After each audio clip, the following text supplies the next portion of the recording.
అందరం ప్రార్థన చేద్దామండి. నాయన పరిశుద్ధుడైన తండ్రి, ప్రేమ నమ్మకము కలిగిన దేవ, నీ కొందనాలు స్తుతులు ప్రభువా. ఈ విధముగా నీ బిడ్డల మధ్యలో నాయన మిమ్మల్ని ఆరాధించటానికి సంఘముగా కూడి మిమ్మల్ని గణపరచటానికి మహిమపరచటానికి మీరు ఇచ్చిన ఈ గొప్ప కృపకై మీకు వేలాది వందనాలు, కోట్లాది స్తుతులు తండ్రి. దేవా, సంఘముగా నువ్వు సిద్ధపరచుకున్నావు, ఏర్పాటు చేసుకున్నావు తండ్రి. దేవా, మమ్మల్ని అందరినీ నువ్వు పిలుచుకున్నావు, నీ సంకల్పంలో పెట్టుకున్నావు తండ్రి. నీ సంకల్పాన్ని బట్టి, నీ ఏర్పాటును బట్టి మీకు కృతజ్ఞతాస్తులు చెల్లించుకుంటున్నాం. మేము నిన్ను ఏర్పాటు చేసుకోలేదు నాయన, నీవే మమ్మల్ని ఏర్పాటు చేసుకున్నావు దేవా. మమ్మల్ని ఎన్నుకున్నావు తండ్రి, నీకు స్తోత్రములు నాయన. ఈరోజు వరకు మమ్మల్ని నిలబెట్టుకున్నావు తండ్రి, నీకు స్తోత్రములు నాయన. ఇదిగో నాయన, మరి ఎన్నెన్నో సమస్యలతో, ఎన్నెన్నో అనారోగ్యాలతో, ఎన్నెన్నో ప్రతికూల పరిస్థితులతో కొట్టుమిట్లాడుతున్న ఈ భయంకర దినాల్లో నాయన ప్రతి ఒక్కరిపైన నీ కృపను అనుగ్రహించండి నాయన.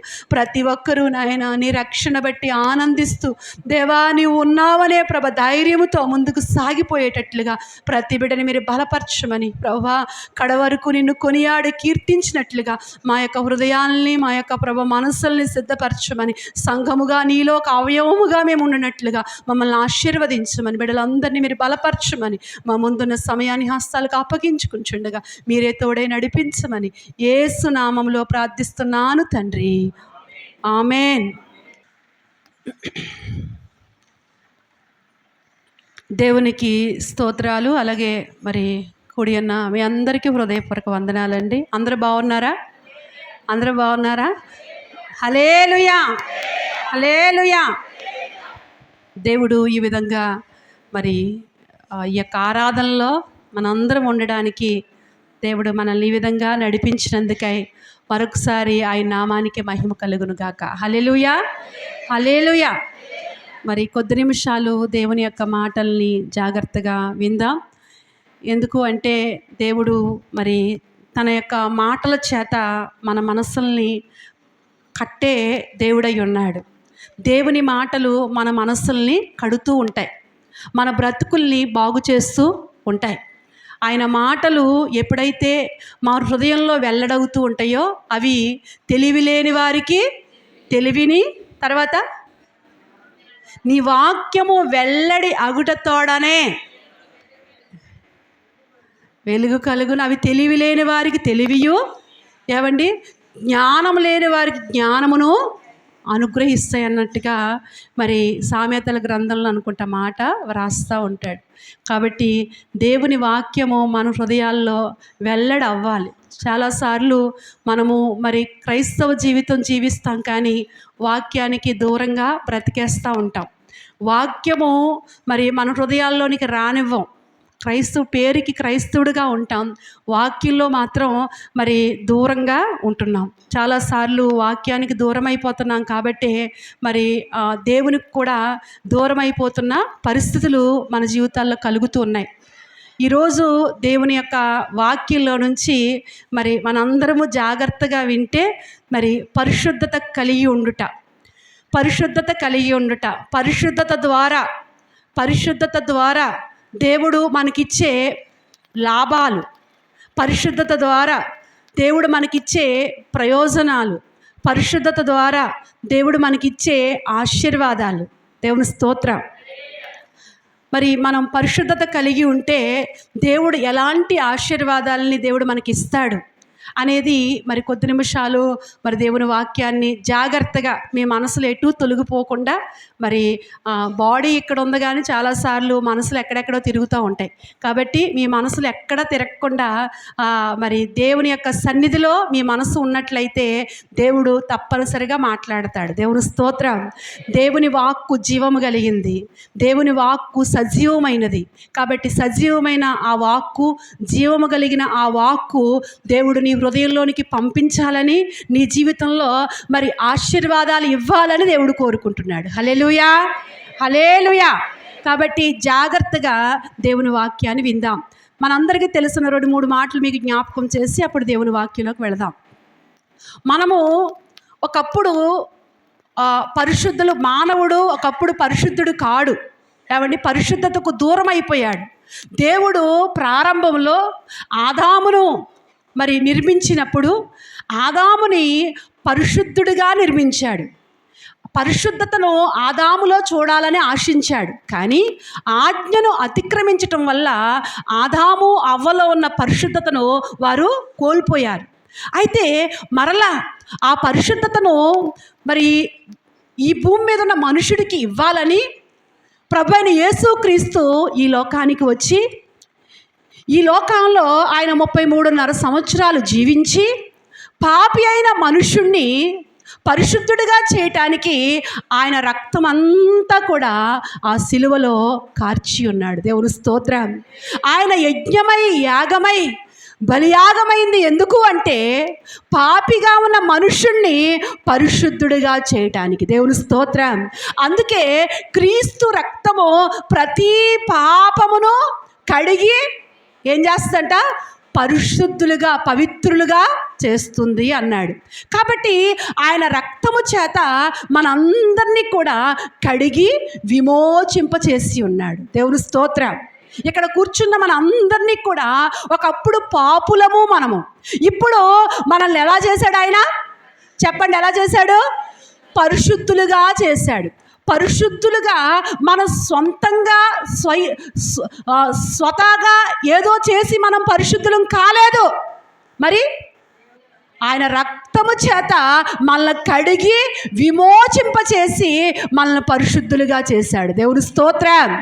అయితే పరిశుద్ధులమైన మనము, పరిశుద్ధులుగా చేయబడిన మనము ఎలా బ్రతకాలని దేవుని వాక్యం కోరుతుంది అంటే, పేతురు భక్తుడు చెప్తూ ఉంటాడు. ఏమంటాడంటే, మీరు సమస్త ప్రవర్తన యందు, ఏ ప్రవర్తన? సమస్త ప్రవర్తన యందు ఏమై ఉండండి? చదవండి, ఆ వాక్యం చదువుతా. 2-3 మాటలు మీకు చూపించి వంశంలోకి వెళ్తాను. పేతురు రాసిన మొదటి పత్రిక 2వ అధ్యాయము వచనాలు మీరే చదవాలి. ఎన్నో వచనం? పేతురు రాసిన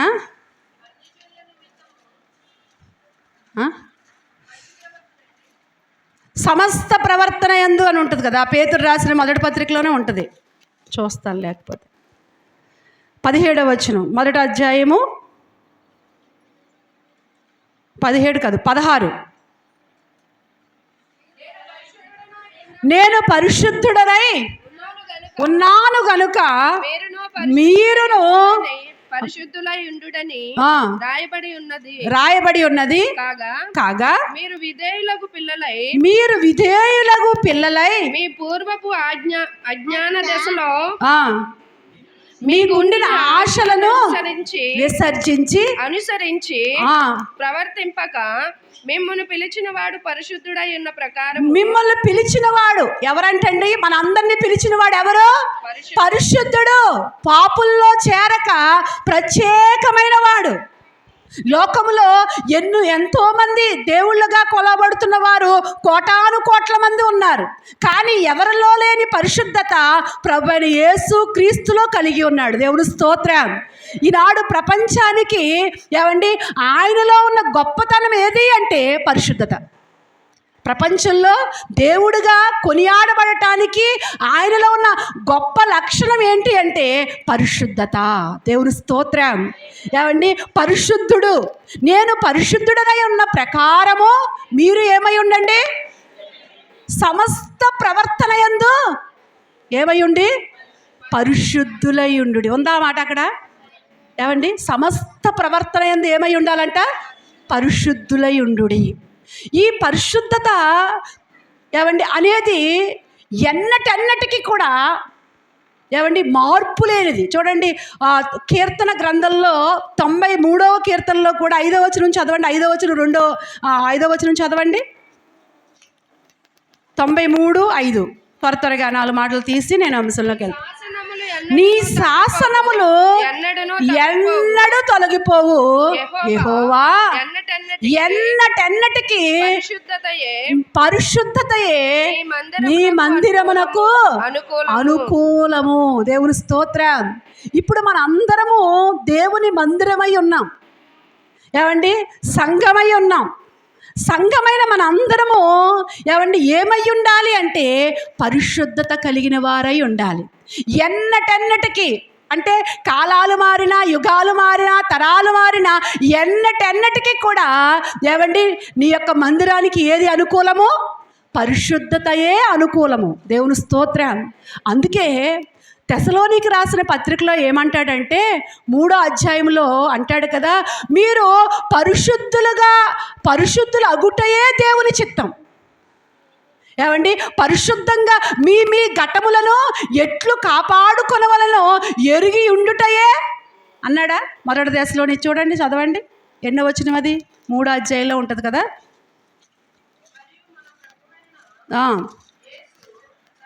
ఎన్నో వచనం?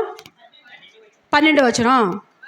మరియు మన ప్రభువైన యేసు పరిశుద్ధులందరితో వచ్చినప్పుడు మన తండ్రి అయిన దేవుని ఎదుట 5వ వచనం 4-5 జనుల వలె మీలో ప్రతి వాడును దేవుణ్ణి ఎరుగని అన్యజనుల వలె కామాభిలాషి అందు కాక పరిశుద్ధత యందును ఘనత యందును తన ఘటమును ఎట్లు కాపాడుకొనవలెనో అది ఎరిగి ఉండుటయే దేవుని చిత్తము. 3వ వచనంలో అంటాడు, మీరు పరిశుద్ధులు అగుటయే అనగా మీరు జారత్వములకు దూరముగా ఉండుటయే దేవుని చిత్తము. ఏమండి, పరిశుద్ధత ప్రాముఖ్యత చూడండి. ప్రభువైన యేసుక్రీస్తు పరిశుద్ధుడై ఉన్నాడు. మనకప్పుడు పాపులమై ఉన్నాము. పాపులమైన మనల్ని క్రీస్తు రక్తము చేత విమోచింపచేసి పరిశుద్ధులుగా చేశాడు. పరిశుద్ధులుగా చేయబడిన మనము పరిశుద్ధత కలిగి మనం బ్రతకాలి. పరిశుద్ధతతో మన ఘటాల్ని కాపాడుకుంటూ ఉండాలి. పరిశుద్ధతలో మన జీవితాల్ని కట్టుకుంటూ ఉండాలి. ఇప్పుడు పరిశుద్ధత కలిగి ఉండడం ద్వారా వచ్చే ఆశీర్వాదాలు ఏంటో చూద్దాం. చూడండి, కొరింథీయులకు రాసిన మొదటి పత్రిక 1వ అధ్యాయము 2వ వచనం చదువుదాం. కొరింథీ సంఘానికి పౌలు గారు చెప్తున్న మాట. 1 కొరింథీ 1:2 కొరింథీలోనున్న దేవుని సంఘమునకు అనగా చూడండి, కొరింథీలోనున్న దేవుని సంఘమునకు. సంఘం అనగా అంటే సంఘం అంటే ఏంటో చెప్తున్నాడు. అనగా క్రీస్తు యేసునందు పరిశుద్ధపరచబడిన వారై పరిశుద్ధులుగా ఉండుటకు పిలువబడిన వారికి. దేవుని స్తోత్రం, హల్లెలూయా. ఏమండి, సంఘము పరిశుద్ధత లేకపోతే సంఘము కాదు. ఇక్కడ అంటున్నాడు, సంఘం అనగా ఎవరు? సంఘం అంటే ఎవరు అంటే పరిశుద్ధపరచబడిన వారు, పరిశుద్ధతలో కొనసాగుచున్నవారు. ఏమండి, పరిశుద్ధత లేకపోతే వారు సంఘానికి చెందినవారు కారు.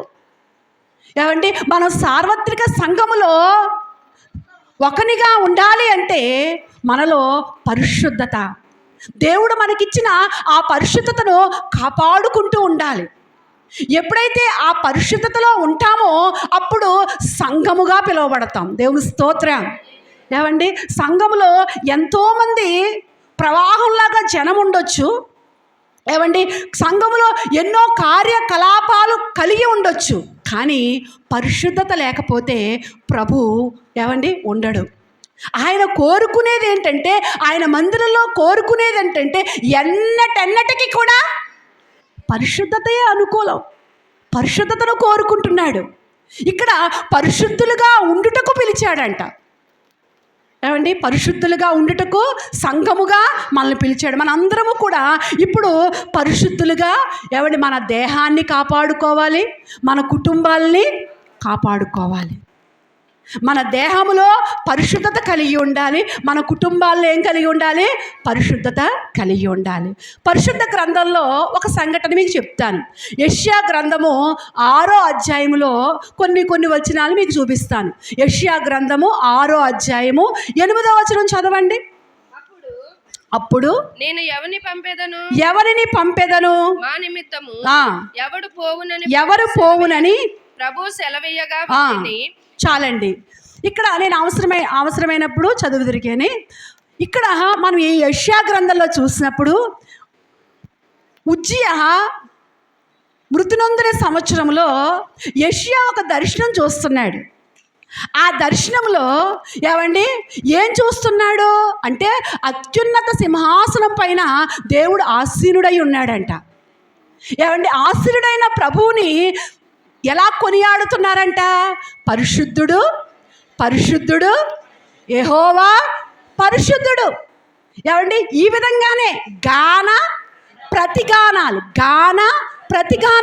అక్కడ వినిపించే శబ్దమంతా ఏంటంట? పరిశుద్ధుడు, పరిశుద్ధత.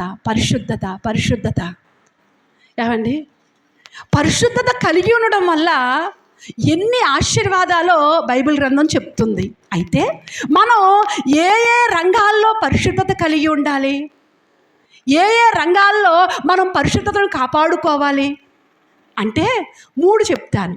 ఏమంటే 3 రకాలుగా మనల్ని పరిశుద్ధతను ఎక్కడెక్కడ కాపాడుకోవాలో చెప్తూ ఉంటాను. మొట్టమొదటిగా ఏమండి మనము ఇక్కడ చూడండి, ఈ 8వ వచనంలో ఏమంటున్నాడు? పంపబడుట. నేను ఎవరిని పంపెదను అంటే ఎప్పుడైతే యెషయా పెదవులు కాల్చబడి పరిశుద్ధపరచబడ్డాడో, పరిశుద్ధపరచబడిన తర్వాత పంపబడుతున్నాడు. అంటే పంపబడటం అంటే జీవిత ప్రయాణం. ఏమండి పంపడం అంటే ఏంటి? ప్రయాణం. మొట్టమొదటిగా ఏమండి జీవిత ప్రయాణంలో మనం పరిశుద్ధత కలిగి ఉంటే మన జీవితంలో ఎప్పుడైతే ఈ జీవిత ప్రయాణాల్లో మన ప్రయాణం ఎక్కడికే? భూలోకం నుండి ఎక్కడికండి? అందరూ చెప్పాలి. ఎక్కడికే? పరలోకానిగా నరకానిగా? ఏమండి మన ప్రయాణం అంతా ఎక్కడికే? పరలోకం. మనందరికీ కూడా పరలోక రాజ్యం ఉందని మనం విశ్వసించాం. పరలోక రాజ్యం ఉన్నదని మనం నమ్మాం, నిరీక్షించబడిన మనము ఆ ప్రయాణంలో చూడండి, ఈ లోక యాత్రలో, ఈ లోక ప్రయాణంలో ఏమండి మనకు పరిశుద్ధత మనం కలిగి ఉన్నప్పుడు ఏమండి దేవుడు ఏ విధంగా మనకి మేలు చేస్తాడు అంటే ఒక సంఘటన మీకు చెప్తాను. పరిశుద్ధ గ్రంథంలో ఏమండి ఇశ్రాయేలు ప్రజల్ని ఐగుప్తు దేశం నుండి విడిపించాడు. ఐగుప్తు దేశము నుండి గొర్రెపిల్ల రక్తము ద్వారా వారిని ఏం చేశాడు? విమోచింపచేశాడు. ఇప్పుడు అది మనకు పోలుస్తున్నాడు. క్రొత్త నిబంధనలు ఏం చేస్తున్నాడు? ప్రభువైన యేసుక్రీస్తు ద్వారా మనల్ని విమోచింపచేశాడు. ఆ ప్రజల్ని విమోచింపచేసి కానానుకు నడిపిస్తున్నాడు. అయితే కానానుకు నడిపించినప్పుడు వారి మధ్యలో ఎన్నో అడ్డులు వచ్చాయి, ఎన్నో ఆటంకాలు వచ్చాయి.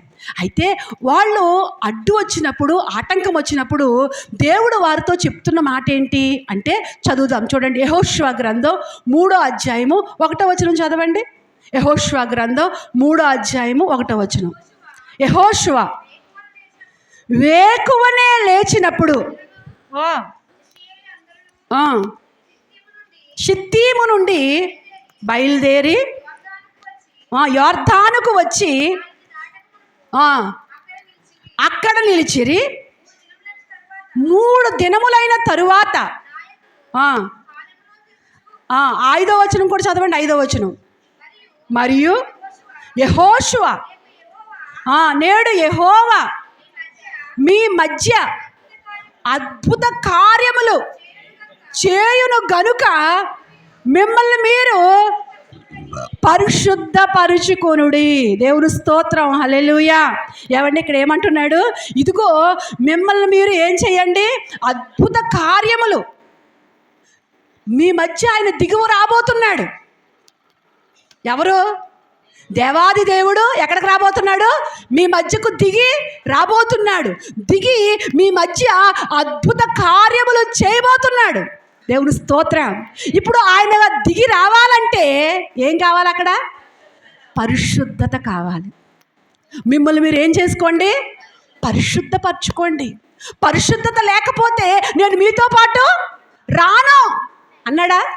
నిర్గమాకాండంలో చదవండి. నిర్గమాకాండంలో 33:9 19:9 చూడండి. 19:9 చూడండి. నిర్గమాకాండం 19:9. యెహోవా మోషేతో ఇదిగో నేను నీతో మాట్లాడినప్పుడు నమ్మిక ఉంచినట్లు నీ వద్దకు వచ్చేదనని చెప్పెను.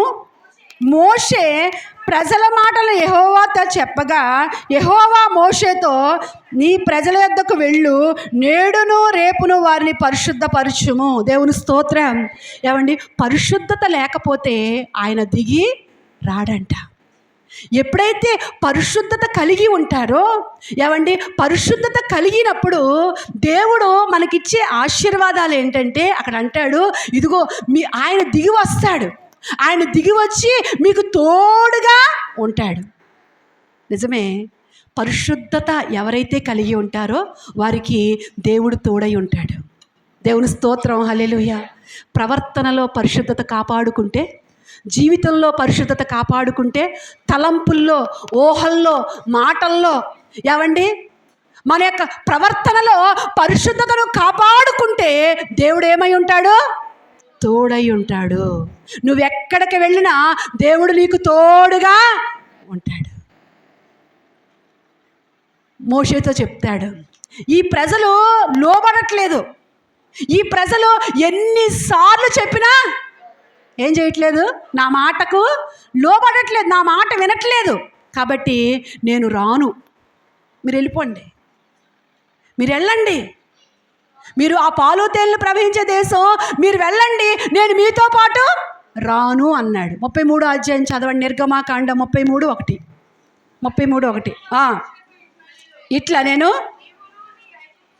నీవును ఈ ఐగుప్తు దేశం వచ్చిన ప్రజలను బయలుదేరి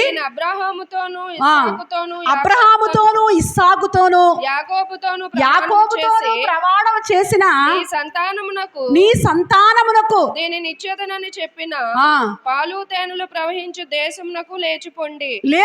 3వ వచనం, మీరు లోబడనొల్లని ప్రజలు కనుక నేను మీతో పాటు రాను. త్రోవలో మిమ్మల్ని చాలండి, ఇక్కడ అంటున్నాడు, నేను మీతో పాటు రాను. ఎందుకంటే మీరు లోబడనొల్లని ప్రజలు. ఎన్నోసార్లు వింటున్నారు కానీ మీ ప్రవర్తన మార్చుకోవట్లేదు. ఎన్నోసార్లు వింటున్నారు కానీ దేవుని మాటకు మీరు లోబడట్లేదు. మీ ఇష్టానుసారంగా బ్రతుకుతున్నారు, భయంకరమైన అపవిత్రతతో బ్రతుకుతున్నారు, మీలో పరిశుద్ధత లేదు, మీరు లోబడనల్లని ప్రజలు, కాబట్టి నేను మీతో పాటు రాను అన్నప్పుడు మోషే అంటాడు, నీ సన్నిధి రాకపోతే మేము వెళ్ళాం. ఏమండి, ఆ ప్రజలందరినీ కూడా పశ్చాత్తాపంలోకి నడిపించాడు. మరలా దేవుడు ఏమంటే తన సన్నిధిని తోడుగా ఉంచి నడిపించాడు. దేవుని స్తోత్రం. హల్లెలూయా. నువ్వు పరిశుద్ధత కలిగి బ్రతికితే నీ చూపు, నీ తలంపు, నీ ఆలోచనలు పరిశుద్ధతలో నువ్వు కొనసాగినట్లయితే దేవుడు ఎక్కడున్నా తోడుకుంటాడు. ఉదాహరణకి యోసేపు గుంటలో ఉన్నా తోడై ఉన్నాడు, పోతీఫర్ ఇంట్లో ఉన్నా తోడై ఉన్నాడు, చెరసాల్లో ఉన్నా తోడై ఉన్నాడు, సింహాసనం మీద ఉన్నా తోడై ఉన్నాడు. ఎక్కడున్నా కానీ యోసేపుకు దేవుడు ఏమై ఉన్నాడు? తోడై ఉన్నాడు. నువ్వు శ్రమలో ఉన్నా, కష్టంలో ఉన్నా, ఇబ్బందిలో ఉన్నా, ఇరుకుల్లో ఉన్నా దేవుడు నీకు తోడుగా ఉండాలంటే నీ ప్రవర్తనను ఎలా చూసుకోవాలి? పరిశుద్ధంగా చూసుకోవాలి. ఈ ప్రజలు యెహోషువ చెప్తున్నాడు, ఇదిగో మిమ్మల్ని పరిశుద్ధపరచుకోండి, మిమ్మల్ని పరిశుద్ధపరచుకున్నట్లయితే దేవుడు దిగి రాబోతున్నాడు. ఏమండి, వారి మధ్యకు దేవుడు దిగొచ్చాడు. దిగివచ్చి ఏం చేశాడట? వారికి తోడుగొనడమే కాదు, కనాను చేరడానికి వారికి యొర్దాను అడ్డుగా వచ్చిందంట. దేవుని స్తోత్రం. హల్లెలూయా. ఏం అడ్డుగా వచ్చింది? యొర్దాను అడ్డుగా వచ్చింది. యెరికోను దాటారు. ఏమండి, యెరికో కోట గోడలు కూలిపోయాయి. ఇప్పుడు మరలా కనాను వెళ్ళడానికి వారి ప్రయాణంలో యొర్దాను అడ్డు వచ్చింది. యొర్దాను అంటే ఏమండి, జలరాశిగా పైనుంచి కిందకి నీళ్లు ప్రవాహంలో వస్తున్నాయి అంట. వారు మామూలుగా వెళితే మునిగిపోతారు, చచ్చిపోతారు. ఏమండి, కానీ ఇప్పుడు ఆ యొర్దాను దాటాలంటే ఎలా? దేవుడు అంటున్నాడు, మీరు పరిశుద్ధత కలిగి ఉన్నారు కనుక నేను ఆ యొర్దాన్ని ఏం చేస్తాను?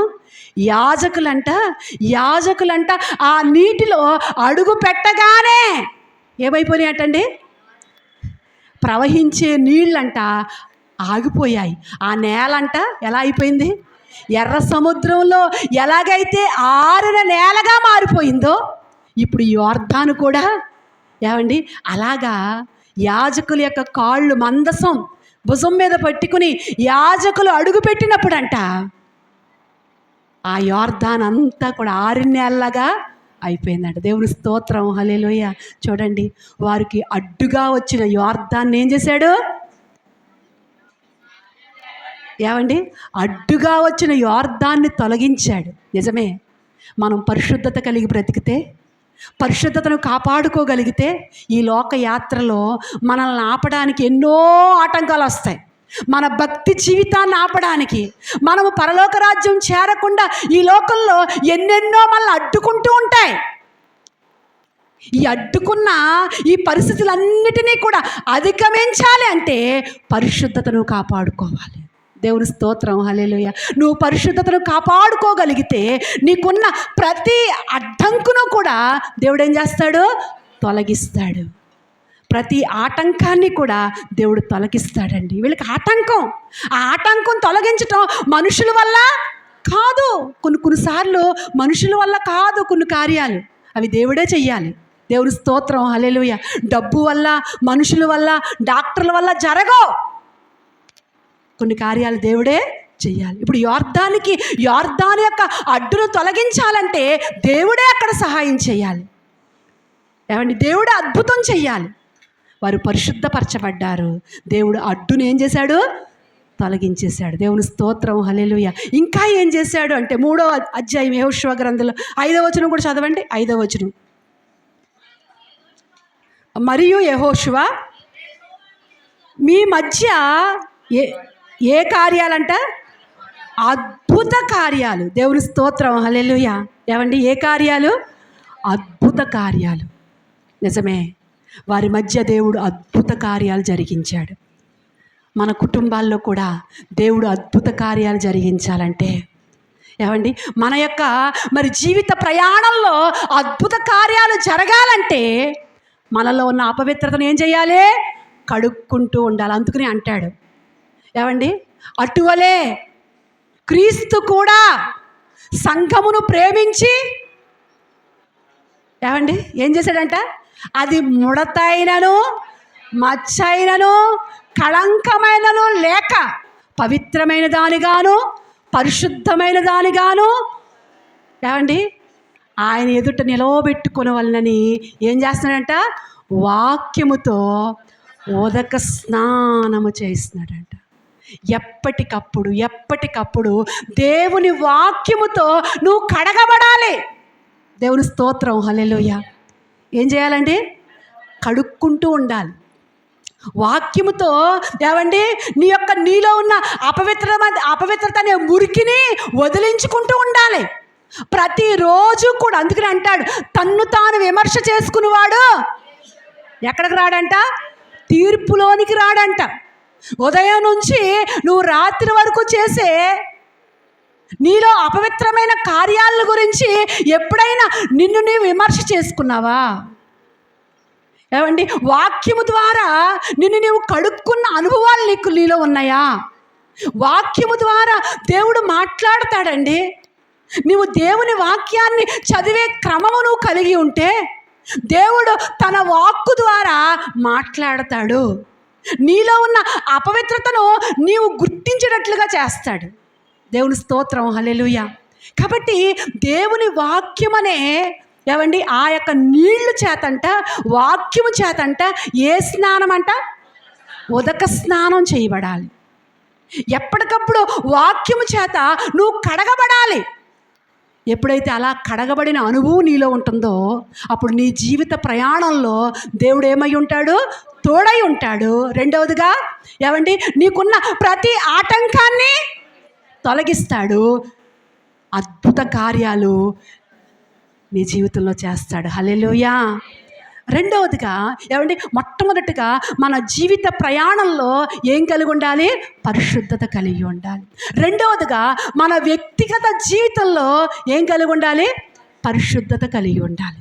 మన వ్యక్తిగత జీవితం ఎవరికి వారు వారి హృదయంలో కలిగి ఉండవలసింది ఏంటంటే పరిశుద్ధత. ఎప్పుడైతే నీ వ్యక్తిగత జీవితంలో పరిశుద్ధత కలిగి ఉంటావో నీకు వచ్చే మేలేంటో తెలుసా? నీకు వచ్చే ఆశీర్వాదం ఏంటో తెలుసా? చూద్దాం, చూడండి. కీర్తన 51వ అధ్యాయం చూద్దాం. కీర్తన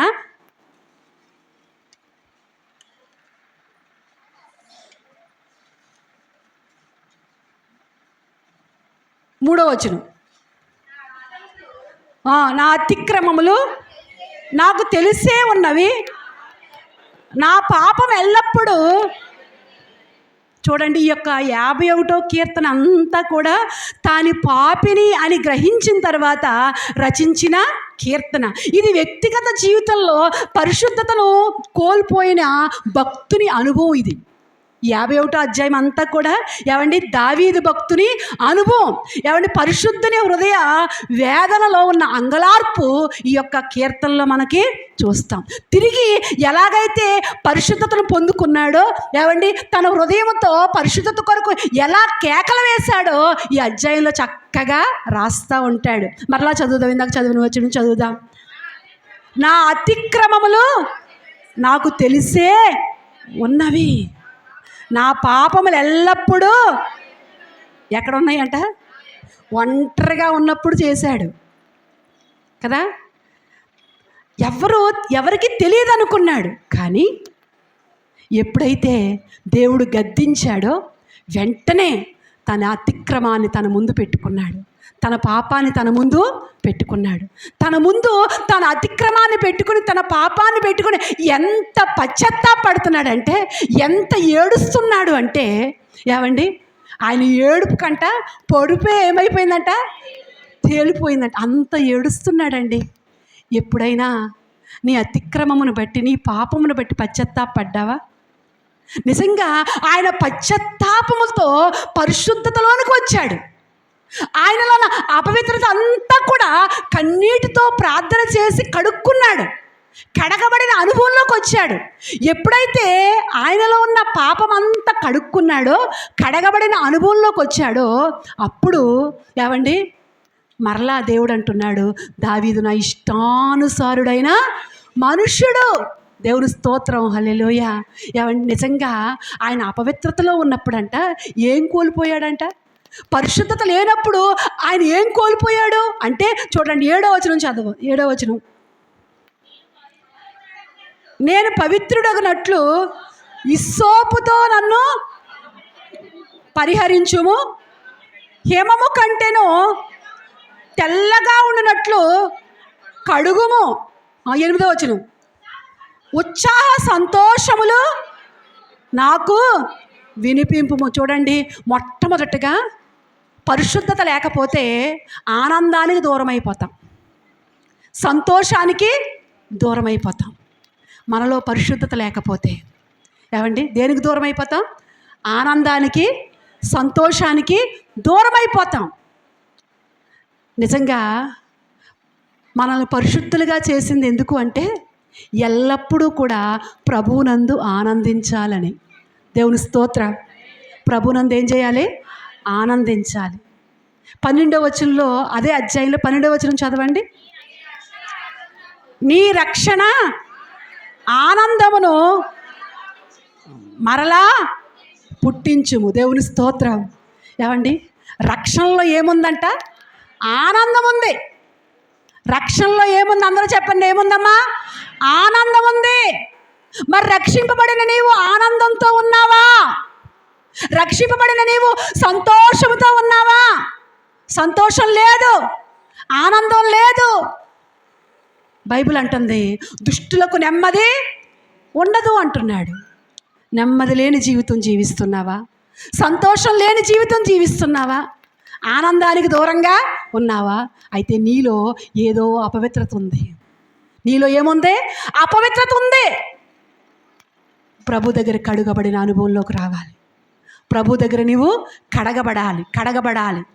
వాక్యం చేత కడగబడాలి, పశ్చాత్తాపము చేత కడగబడాలి. ఎప్పుడైతే నువ్వు కడగబడతావో, ఏమండి కడగబడిన అనుభవంలోనికి వస్తావో, పరిశుద్ధతలోనికి వస్తావో, పరిశుద్ధత కలిగిన నీలో వచ్చే నీ వ్యక్తిగత జీవితంలో ఏం కలిగి ఉంటావో తెలుసా? సంతోషాన్ని కలిగి ఉంటావు. దేవుని స్తోత్రం. నెమ్మదిని కలిగి ఉంటాం. ఈ లోకంలో ఏమున్నా లేకపోయినా. ఏమండి, పరిస్థితులు ఎలాగున్నప్పటికీ హబక్కేమన్నాడు? శాలలో పశువులు లేకపోయినా, గొర్రెల దొడ్డులో లేకపోయినా, నా రక్షణకర్త అయిన యెహోవా యందు ఏం చేస్తాను? సంతోషిస్తాను, ఆనందిస్తాను. ఈరోజు నా సంతోషం ఉందమ్మా? సంతోషాన్ని కలిగి ఉన్నావా? నెమ్మది లేకుండా ఏమొచ్చి పడిపోద్దో, ఏమైపోతానో అన్నట్టు అలాంటి గందరగోళంలో నువ్వు ఉన్నావా? ఒక్కసారి ఆలోచించుకో. రక్షణ సంతోషం నీలో ఉందా? ప్రభువు నన్ను రక్షించాడు, ఈ లోకంలో అన్నిటికంటే విలువైన గొప్ప రక్షణ నేను పొందుకున్నాను, చాలు చాలు, ఆ రక్షణ నాకు చాలు, నేను రక్షింపబడిన బిడ్డనే అనే ఆనందం నీలో పొంగుతుందా? అండి, నువ్వు కలిగి ఉన్నావా? బైబిల్లో చూస్తే శిష్యులు, అపోస్తులు ఎన్నో శ్రమలు వచ్చాయి, ఎన్నో కష్టాలు వచ్చాయి, ఎన్నో ప్రతికూలతలు వాళ్ళకి ఎదురయ్యాయి. కానీ వారు ఎలా ఉన్నారో తెలుసా? సంతోషంతో ఉన్నారు, వారు ఆనందంతో ఉన్నారు. రక్తాలు కారిపోతున్నాయంట, చెరసాల్లో ఉన్నారు. ఏం చేస్తున్నారంట? మధ్యరాత్రి వేళ ఏం చేస్తున్నారు? పాటలు పాడుతున్నారంటండి. ఎక్కడి నుంచి వచ్చింది ఆనందం? ఏమండి, మధ్యరాత్రిలో గురగపెట్టి నిద్రపోవాలి, లేకపోతే ఏడవాలి. ఏంటి శ్రమలు, ఏంటి రక్తాలు, ఏంటి పరిస్థితి అని. కానీ ఆ మధ్యరాత్రిలో వారు ఆ దెబ్బల చేత రక్తాలు కారిపోతున్నప్పటికీ కూడా పాటలు పాడుతున్నాడు. పాటలు ఎప్పుడు వస్తాయి? బైబిల్ అంటుంది కదా, మీలో ఎవరికైనా నువ్వు సంతోషము కలిగినా ఏం చేయాలంట? కీర్తనలు పాడాలంట, పాటలు పాడాలంట. వారు శ్రమలో సంతోషించగలుగుతున్నారు. వాళ్ళ యొక్క శ్రమ రక్షణ ఆనందాన్ని దొంగిలించలేకపోయింది. వాళ్ళ కష్టం రక్షణ ఆనందాన్ని దొంగిలించలేకపోయింది. ఈ రోజున రక్షణ ఆనందం నీలో ఉందా? ఆనందంతో ముందుకు సాగుచున్నావా? రక్షింపబడిన ఆ యొక్క సంతోషం నీలో పొంగుతుందా? ఒకసారి ఆలోచించే. ఏమండి, పరిశుద్ధత లేదేమో, ఇంకా అపవిత్రతలో ఉన్నావేమో, అందుకే నీలో రక్షణ ఆనందం లేదు. ఈరోజైనా ఎక్కడ పరిశుద్ధత కోల్పోతున్నావో గుర్తించు. మాటల్లోనా, చూపుల్లోనా, తలంపుల్లోనా, ఆలోచనలోనా, నడవడికలోనా ఎక్కడ పరిశుద్ధత పోగొట్టుకుంటున్నావు? అందుకే నీకు సంతోషం, నీ వ్యక్తిగత జీవితంలో సంతోషం లేకుండా బ్రతుకుతున్నావు. ఈరోజు దేవుణ్ణి అడుగు.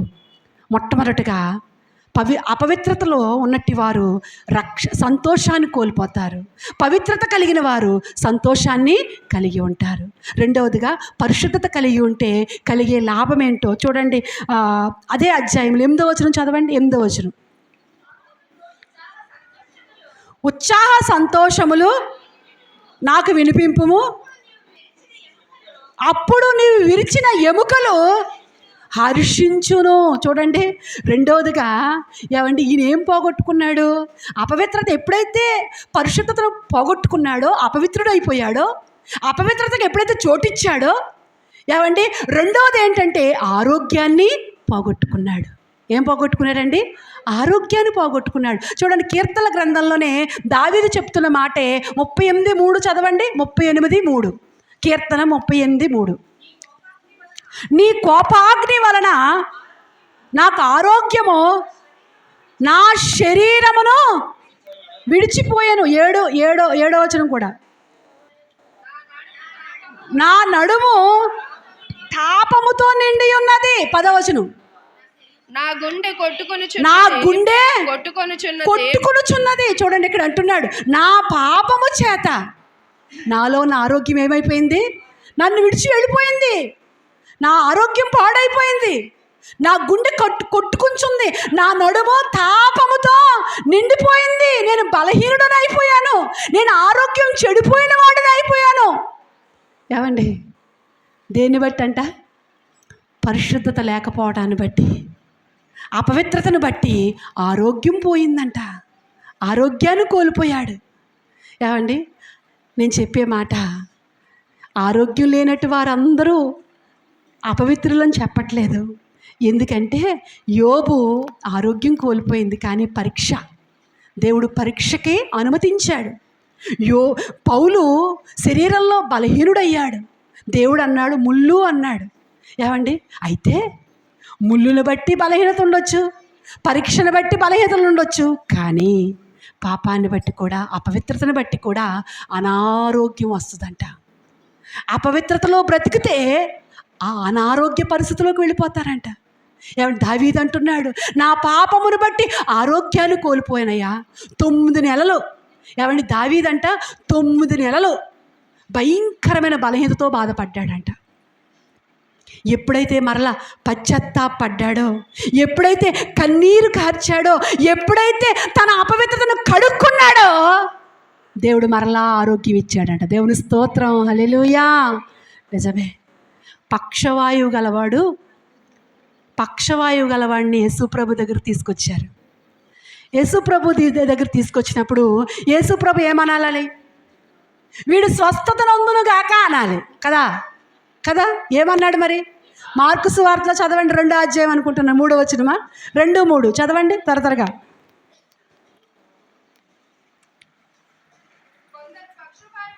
మనుషుని 9 చేత మోయించుకుని ఆయన యొద్దకు తీసుకుని వచ్చిరి. చాలా మంది కూడి ఉన్నందున వారు ఆయన యొద్దకు చేరలేక ఆయన ఉన్న చోటికి పైగా ఇంటి కప్పు విప్పి సందు చేసి, అదంతా నీ పాపములు క్షమించు, యేసు వారి విశ్వాసము చూచి, కుమారుడా చూడండి ఆయనతో చెప్తున్నాడు ఏమని? కుమారుడా, నీ పాపములు క్షమింపబడి ఉన్నవి. పక్షవాయువు గలవానితో చెప్పాడంట. ఎప్పుడైతే నీ పాపములు క్షమింపబడినవని చెప్పాడో ఆ వ్యాధి ఏమైపోయింది? దేవుని స్తోత్రం, హల్లెలూయా. ఒకవేళ అపవిత్రమైన బ్రతుకును బట్టి, అపవిత్రమైన జీవితాన్ని బట్టి వ్యాధులు తెచ్చుకుంటున్నామేమో. ప్రభువా, నా వ్యాధికి కారణం నా అయితే కనుక నన్ను కడుగయ్యా, నాలో నా అపవిత్రతను తొలగించు. పరిశుద్ధంగా బ్రతికితే దేవుడు నీకు ఆరోగ్యం ఇస్తాడు. దేవుని స్తోత్రం, హల్లెలూయా. ఏమండి, పరిశుద్ధంగా బ్రతికితే ఏమిస్తాడు? పరిశుద్ధంగా బ్రతికితే రక్షణ ఆనందం కలిగి ఉంటావు. పరిశుద్ధంగా బ్రతికితే ఆరోగ్యాన్ని దేవుడు అనుగ్రహిస్తూ ఉంటాడు. 3వదిగా 51వ కీర్తనలో 12వ వచనం చదవండి. 12వ వచనం 51:12. నీ రక్షణ ఆనందము నాకు మరలా పుట్టించుము. తర్వాత సమ్మతి గల మనస్సు నాకు కలగజేసి. చాలండి. ఏ మనసు అంటే? 3వది, ఎప్పుడైతే నువ్వు పరిశుద్ధతను కాపాడుకుంటావో నువ్వు స్థిరంగా ప్రభువులో నిలబడతావు. దేవుని స్తోత్రం. ఎలా ఉంటావు? స్థిరంగా ఉంటావు. ఎన్ని ఆటంకాలు వచ్చినా బలహీనపడవు. ఏమండి, భక్తి జీవితంలో బలహీనపడవు. భక్తి జీవితంలో నువ్వు బలంగా ఉండాలంటే కావాల్సింది ఏంటంటే పరిశుద్ధత. దేవుని స్తోత్రం, హల్లెలూయా. పరిశుద్ధత లేకపోతే నీకు వచ్చిన ఆటుపోటులకి, నీకు వచ్చిన పరిస్థితులకి కదిలిపోతావు. నీ విశ్వాసం ఏమైపోద్ది? కదిలిపోద్ది. నువ్వు కదలకుండా నిత్యము కదలని సియోను కొండవలే నువ్వు స్థిరంగా ఉండాలంటే నువ్వేం కాపాడుకోవాలి? పరిశుద్ధతను కాపాడుకోవాలి. ప్రతి దినము కూడా నిన్ను నీవు విమర్శించుకుంటూ నిన్ను నీవు కడగబడిన అనుభవంలో నువ్వు ఉండాలి. ఎక్కడ అపవిత్రత చోటిస్తున్నావో నువ్వు గుర్తించగలగాలి. ఏమండి, అపవిత్రత అనేది నీలోనికి రాకుండా కాపాడుకుంటూ బ్రతకాలి. దేవుని స్తోత్రం, హల్లెలూయా. అప్పుడు దేవుడు 3వది నీకు ఏమిస్తాడు? నిన్నేం చేస్తాడంట? సమ్మతి గల మనస్సు, స్థిరమైన మనస్సు. అనుమానం రాదు నీకు. ఏమండి, దేవుడిని నమ్ముకున్నాను, అసలు నిజమైన దేవుడని అనుమానాలు రాకుండా సమ్మతి గల మనస్సు, స్థిరంగా. నీ పునాది ఎలా ఉండాలి? స్థిరంగా. ఏమండి, స్థిరంగా ఉంటుంది. ఎప్పుడు? పరిశుద్ధతను ఎప్పుడైతే కాపాడుకుంటావో, నీ వ్యక్తిగత జీవితంలో ఎప్పుడైతే నువ్వు పరిశుద్ధతను కాపాడుకుంటావో అప్పుడు నీ వ్యక్తిగత జీవితంలో ఏమండి ప్రభువులో స్థిరంగా, లోతుగా స్థిరంగా ఉంటావు.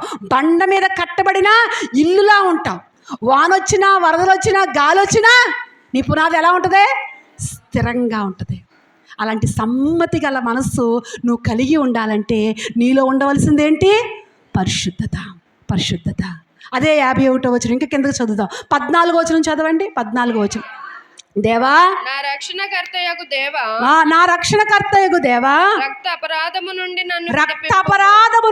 నన్ను విడిపింపుము, నన్ను విడిపించుము. అప్పుడు నా నాలుక నీ నీతిని గూర్చి ఉత్సాహగానములు చేయును. ప్రభువా, నా నోరు నీ స్తుతిని ప్రచుర అంటే ఇక్కడ 4వ మాట ఏంటంటే, ఏమండి, ఎప్పుడైతే నేను పరిశుద్ధత కలిగి ఉంటానో అప్పుడు పాపులు, ఏమండి, రక్షణ లేని వారిని నీ త్రట్టు తిప్పేవారిగా ఉంటాను. దేవుని స్తోత్రం. నిజమే, నువ్వు పరిశుద్ధత కలిగి బ్రతికితే నువ్వు అనేకులు ప్రభు తట్టు తిప్పుతావు. అనేకుల్ని ప్రభు వైపు త్రిప్పడానికి దేవుడు నీ మాటను స్థిరపరుస్తాడు. దేవుని స్తోత్రం. హల్లెలూయా. ఏమండి, అనేకులు ఎదుట నిన్ను ఒక జ్యోతిగా వాడుకుంటాడు, ఒక దివిటీగా వాడుకుంటాడు, ఒక దీపములాగా వాడుకుంటాడు. ఎప్పుడో పరిశుద్ధత కలిగి ఉన్నప్పుడు. పరిశుద్ధత కలిగి ఉన్నప్పుడు నీ నోటిలో నుంచి వచ్చే ఒక్క మాటే అవ్వచ్చు, 2 మాటలే అవ్వచ్చు. ఆ మాటలను దేవుడు ఏం చేస్తాడట? స్థిరపరుస్తాడు, ఫలింప చేస్తాడు. దేవుని స్తోత్రం. హల్లెలూయా. అందుకే మన వ్యక్తిగత జీవితంలో ఏం కలిగి ఉండాలి? పరిశుద్ధత కలిగి ఉంటే ఈ భూమి మీద అనేకులు ప్రభు తట్టు తిప్పే ఒక జ్యోతిగా దేవుడు నిన్ను వాడుకుంటాడు. 5వదిగా చూస్తే అదే 51వ కీర్తనలో 19వ వచనం చదవండి. 19వ వచనం. అప్పుడు నీతియుక్తములైన బలులను దహన బలులను సర్వాంగ హోమములను నీకు అంగీకృతములగును. దేవుని స్తోత్రం. చూడండి, ఎప్పుడైతే పరిశుద్ధ జీవితం జీవిస్తామో అప్పుడు దేవుణ్ణి ఆరాధించటానికి పురుకొల్పబడతాం, ప్రోత్సహించబడతాం. ఏమండి, మనముగా దేవుణ్ణి ఆరాధన చేస్తూ ఉంటాం. ఏమండి, దేవుని కొనియాడతాం, దేవుని కీర్తిస్తాం. చాలాసార్లు అమ్మ ఆరాధించటానికి పెదాలు తెరవండి, నోరు తెరవండి అంటూ ఉంటాం ఇక్కడ నుంచి మేము. అలా అనక్కర్లేదు. ఎప్పుడైతే నువ్వు పరిశుద్ధ జీవితం జీవిస్తావో దానికి అదే నీ నోరు తిరుగుబడిపోద్ది. ఏమండి, ఎప్పుడైతే పరిశుద్ధ జీవితంలో నువ్వు కొనసాగుతావో అప్పుడు మేము ఇక్కడ చెప్పక్కర్లేదు, మీరు దేవుని కొనియాడండి, కీర్తించండి, మహిమపరచండి అని చెప్పక్కర్లేదండి.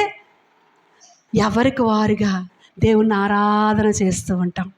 ఏమండి, ఎవరికి వారు పూర్ణ హృదయముతో, ఏమండి, పూర్ణ బలముతో దేవుని కొనియాడుతాం, దేవుని ఔన్నత్యాన్ని కీర్తిస్తూ ఉంటాం.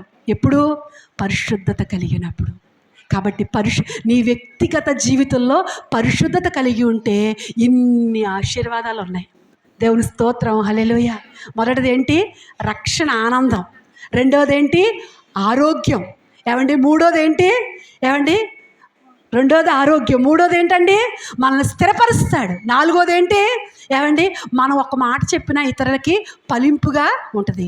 ఐదోది ఏంటంటే, ఏమండి, మనము అనేకులు ప్రభు తట్టు త్రిప్పడానికి గొప్ప ఆరాధన చేసేవారిగా ఉంటాం. దేవుని స్తోత్రం. హల్లెలూయా. కాబట్టి ఈ 5 అనుభవాలు మన వ్యక్తిగత జీవితంలో పరిశుద్ధత కలిగి ఉన్నప్పుడు మనలో కలిగి ఉంటాం. మొదటిది ఏంటంటే, ఎక్కడ పరిశుద్ధత? మన ప్రయాణంలో, ఏమండి, మన యాత్రలో ఏం కలిగి ఉండాలి? పరిశుద్ధత. ఎప్పుడైతే మన యాత్రలో పరిశుద్ధత కలిగి ఉంటామో అప్పుడు గమ్యానికి చేరుకోవడానికి ఈజీ అవుతుంది. ఎందుకంటే దేవుడు మనకి తోడై ఉంటాడు. రెండవదిగా, దేవుడు ప్రతి ఆటంకాన్ని తొలగిస్తాడు. మూడవదిగా, ఏమండి, అద్భుతము చేస్తాడు. దేవుని స్తోత్రం. ఇది మన ప్రయాణంలో పరిశుద్ధత కలిగి ఉండడం ద్వారా వచ్చే ఆశీర్వాదం. రెండవదిగా మన వ్యక్తిగత జీవితంలో పరిశుద్ధత కలిగి ఉంటే ఆనందం, ఆరోగ్యం, ఏమండి, స్థిరత్వం కలిగి ఉంటాం. మన మాట ఫలింపు ఉంటుంది, నిజమైన ఆరాధికులుగా ఉంటాం. ఇంకా మూడవదిగా ఎక్కడ పరిశుద్ధత కలిగి ఉండాలి అంటే సంఘముగా, సహవాసంగా పరిశుద్ధత కలిగి ఉండాలి. ఎక్కడ? సంఘముగా, సహవాసంలో, మన సంఘ సహవాసంలో పరిశుద్ధత కలిగి ఉండాలి. ఎప్పుడైతే సంఘ సహవాసంలో పరిశుద్ధత కలిగి ఉంటామో, దినవృత్తాంతాల గ్రంథంలో 7వ అధ్యాయంలో, ఏమండి, దేవుడు సొలొమోనుతో మందిరం కట్టమని మాట్లాడినప్పుడు అక్కడ, ఏమండి, ప్రార్థన చేస్తాడు.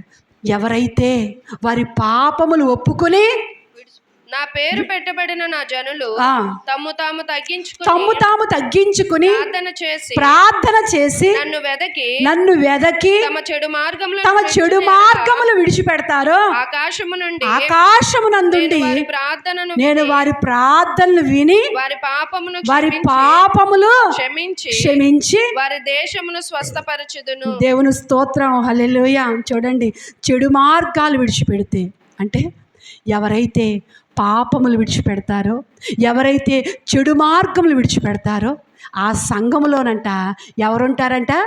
దేవుని మహిమ ఉంటుంది. దేవుడి స్తోత్రం, హల్లెలూయా. దేవుడు ఉంటాడు, దేవుని మహిమ ఉంటుంది, దేవుని తేజస్సు ఉంటుంది. కాబట్టి మన సంఘ సహవాసంలో దేవుని మహిమ ఉండాలంటే ఎక్కడైతే దేవుని మహిమ ఉందో అక్కడ దేవుని కార్యాలు జరిగాయి. ఇశ్రాయేలు ప్రజల మధ్యలో దేవుని మహిమ వారికి తోడుగున్నప్పుడు ఎన్నో ఆశ్చర్య కార్యాలు దేవుడు చేశాడు. కాబట్టి సంఘముగా నీ ప్రార్థనకు దేవుడు సమాధానం ఇవ్వాలంటే, సంఘముగా మన ప్రార్థనల ద్వారా దేవుడు గొప్ప కార్యాలు చేయాలంటే సంఘ సహవాసంలో కలిగి ఉండవలసింది ఏంటండి? పరిశుద్ధత. అందుకని అంటాడు, మన పాపములు కడగబడిన అనుభవంలో ఉండాలి. ప్రతిరోజు కూడా మనల్ని మనం ఏం చేసుకుంటూ ఉండాలి? పరీక్షించుకుంటూ ఉండాలి. కానీ ఈ రోజున క్రైస్తవుడు పరిశుద్ధతకు దూరంగా వెళ్ళిపోయాడు.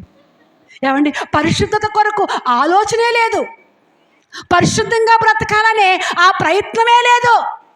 ఏదో ప్రార్థన చేసుకుంటున్నాం. ఏమండి, ఉదయం లేవగానే అలవాటుగా ఆచారంగా ఏదో 2 ముక్కలు ప్రార్థన చేసుకుంటున్నాం, 2 ముక్కలు బైబిల్ చదువుకుంటున్నాం. మళ్ళా మన పనులు మనయే. మరలా సాయంకాలం అయ్యేసరికి ప్రభువా ఉదయం అంతా కాపాడావు, ఈ రాత్రి నీ దేవదూతల్ని కావలుగా ఉంచు. ఆమేన్. అదే కదా ఏమండి, రొటీన్గా జరుగుతుంది. అదే చాలామంది జీవితాల్లో. లేదు, పరిశుద్ధతను కలిగి ఉండు.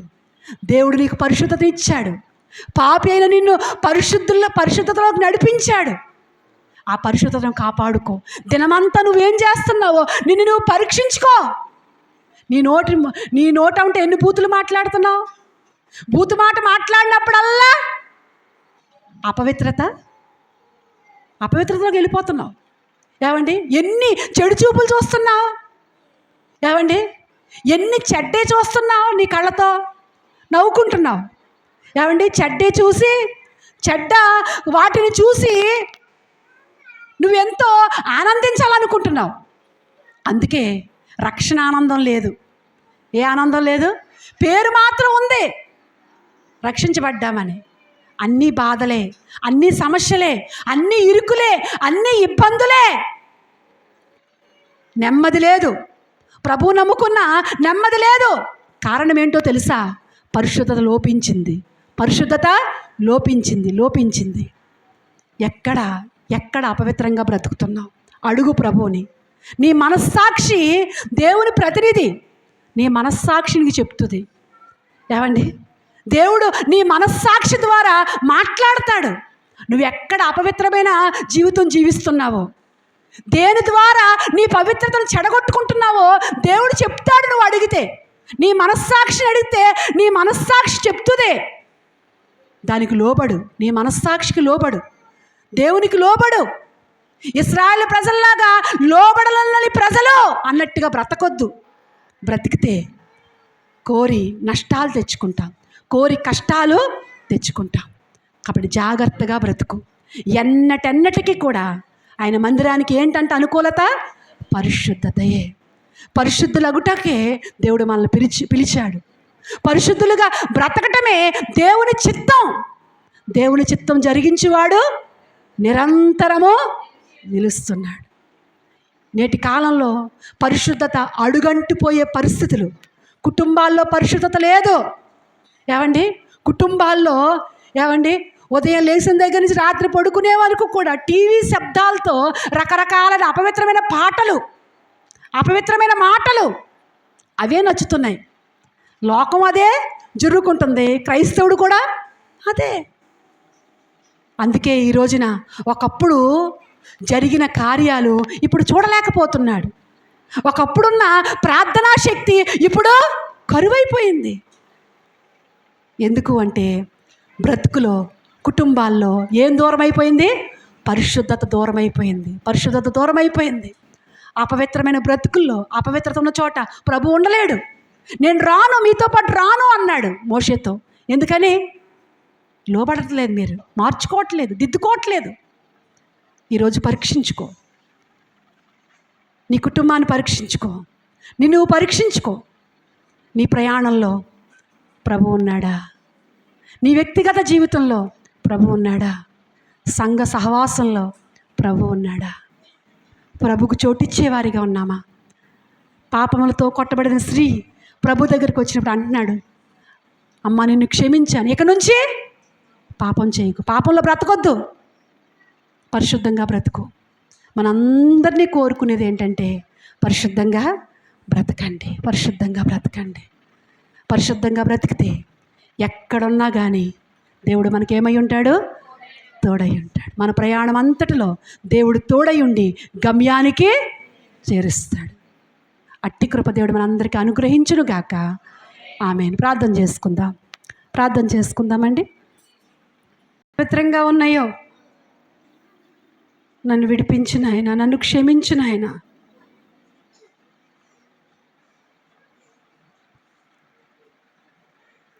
ప్రార్థన చేసుకుందాం. ఉమా వచ్చి ప్రార్థన చేస్తాడు.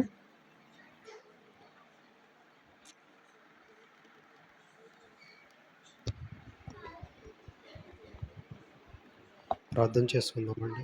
మహాగణుడా, మహోన్నతుడా, సర్వాధికారి, సర్వశక్తిమంతుడా, మీ ఘనమైన శ్రేష్టమైన నామాన్ని బట్టి వందనాలు, స్తోత్రాలు ప్రభువా. తండ్రి నాయన, మరొకసారి మీ పాదాలు పట్టుకుని నాయన ప్రార్థించే కృపనిచ్చారు. తండ్రి నిన్ను ఆరాధించే భాగ్యాన్ని ఇచ్చారు. అదేవిధంగా ప్రభు హృదయములను, మా తలంపులను ఉతక స్నానం చేయించినందుకు నీకు వందనాలు ప్రభువా నాయన. అవును తండ్రి, నీ వాక్యము నాయన తండ్రి మా త్రోవకు వెలుగై ఉన్నది ప్రభువా. తండ్రి నీ వాక్యము చేత మరొక్కసారి ప్రభు మా హృదయాల్ని నాయన ప్రభువా తండ్రి నాయన తాకినందుకు నీకు వందనాలు, స్తోత్రాలు ప్రభువా. అవును తండ్రి ప్రభువా, ఎన్నటన్నటికీ నాయన ప్రభువా తండ్రి నీ సన్నిధికి అనుకూలమైనది ఏంటంటే పరిశుద్ధతే ప్రభువా నాయన తండ్రి. ఈనాడు మా కుటుంబాల్లో, మా జీవితాల్లో ప్రభువా నాయన నీ కార్యాలు లేవట్లేదంటే ప్రభా, జరగట్లేదంటే దానికి కారణం ఏంటంటే మాలో పరిశుద్ధత లేదని మరొకసారి మాట్లాడావు ప్రభువా. అవును తండ్రి ప్రభా, మేము అనుకున్నవి కొన్ని జరగట్లేదంటే దానికి కారణం పరిశుద్ధత లేదు ప్రభా నాయన తండ్రి.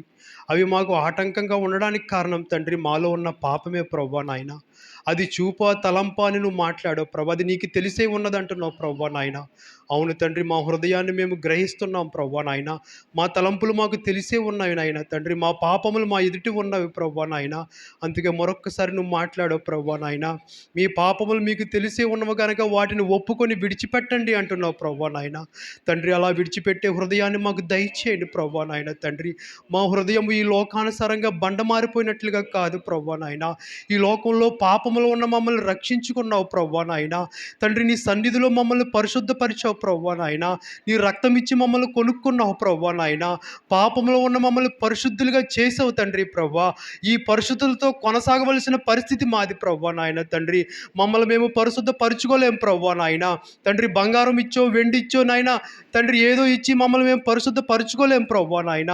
కానీ నువ్వు మమ్మల్ని ప్రేమించావు కనుక నీ రక్తం ఇచ్చి నీ ప్రాణం పెట్టి నాయన ప్రభా మమ్మల్ని పరిశుద్ధపరిచి నీ సంఘములో నాయన మమ్మల్ని కూర్చుండబెట్టావు ప్రభా. కానీ నాయన అది మొదలుకొని మేము ప్రయాణం చేయవలసింది ఏంటంటే ఆ పరిశుద్ధతలో కొనసాగాలి ప్రభా నాయన తండ్రి. ఆ పరిశుద్ధతలో కొనసాగాలంటే ప్రభా నాయన అంటున్నాడు కదా నాయన ప్రభా దావీదు నాయన ప్రభా, నా హృదయం అంతా నీ వాక్యముతో నింపుకున్నాను అంటున్నాడు ప్రభా నాయన.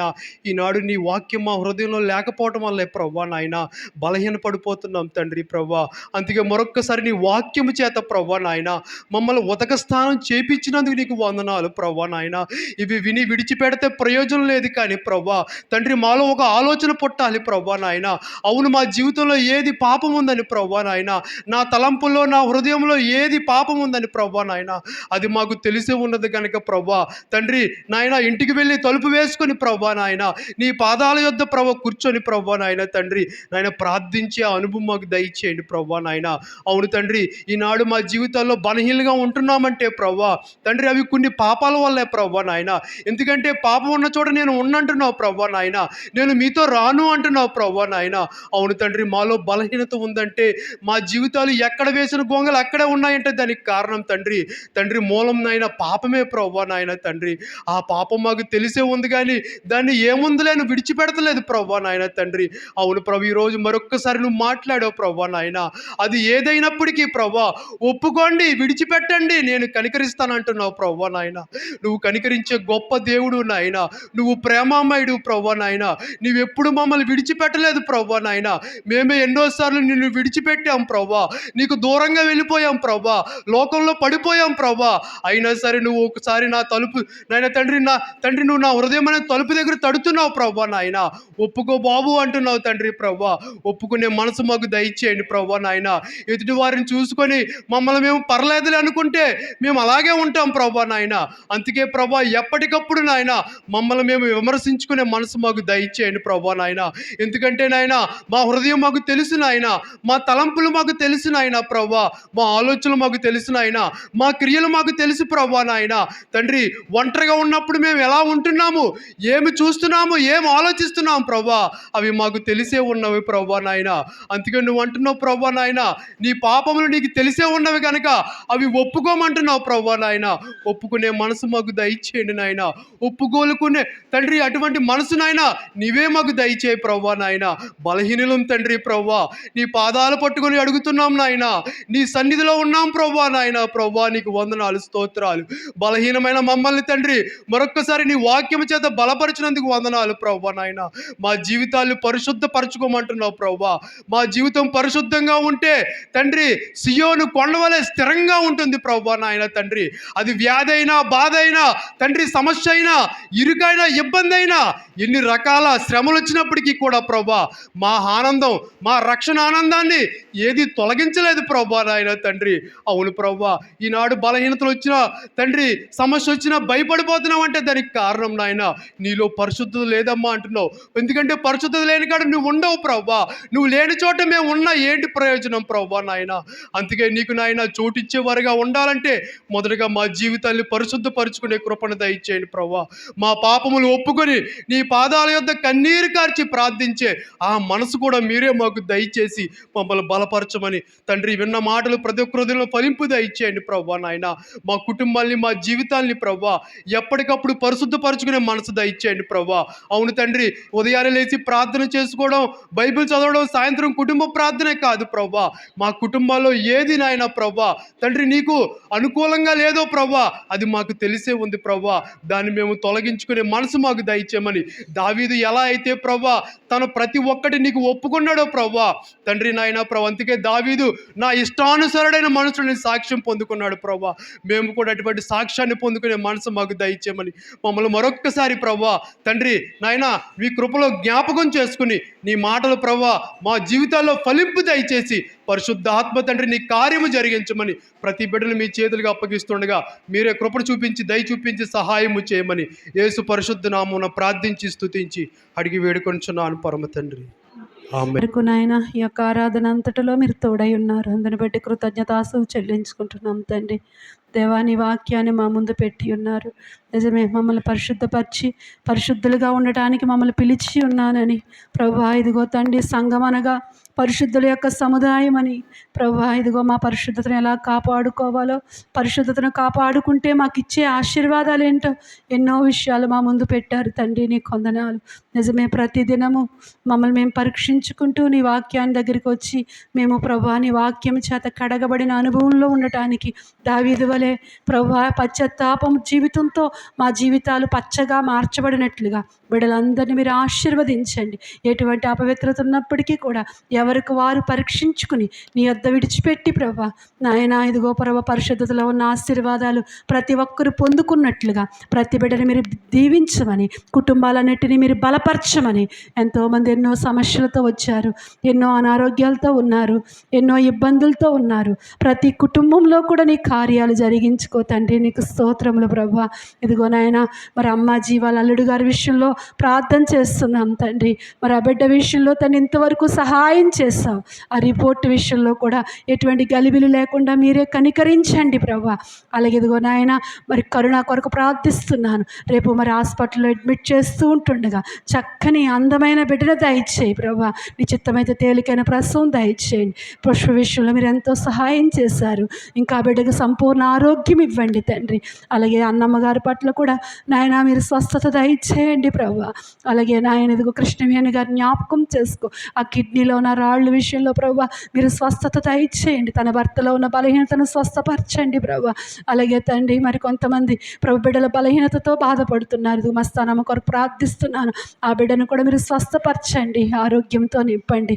అలాగే ఇదిగో వచ్చిన పసిబిడ్డ మొదలుకుని వృద్ధుల వరకు కూడా నీ కృపాక్షేమములు ప్రతి ఒక్కరికి దయచేయండి. వారు చేసిన వ్యవసాయాలు, ఉద్యోగ వ్యాపారాల్లో రెక్కలకు ఆరోగ్యం ఇవ్వండి. ప్రతి కుటుంబము మరింతగా నీలో బలపరచబడి నాయన కుటుంబాల్లో పరిశుద్ధమైన జీవితాలతో నీ ఆశీర్వాదాలు పొందుకొనటానికి వారి ప్రయాణాల్లో నీ తోడును కలిగి ప్రభా నాయన ఇదిగో ప్రభా వారు నీవిచ్చే ప్రభా గొప్ప మేలును పొందుకున్నట్లుగా ప్రతి కుటుంబాన్ని మీరు ఆశీర్వదించమని మరి ప్రభా ఇదిగో నాయన తేజ ప్రార్థన చేయమని, పరీక్షల కొరకు ప్రార్థన చేయమని కోరారు. ఆ బిడ్డ కొరకు కూడా ప్రార్థన చేస్తున్నాను తండ్రి. పరీక్షల్లో సహాయం చేయండి, మీ కృపను దయచేయండి. అలాగే కూడా వచ్చిన ప్రతి బిడ్డని మీరు జ్ఞాపకం చేసుకుని ఘనత మహిమ ప్రభావాలు మీరు పొందమని త్వరగా రాబోతున్న యేసయ్య పరిశుద్ధ నామములో ప్రార్థించి స్తుతించి అడిగి వేడుకుంటున్నాం పరమ తండ్రి.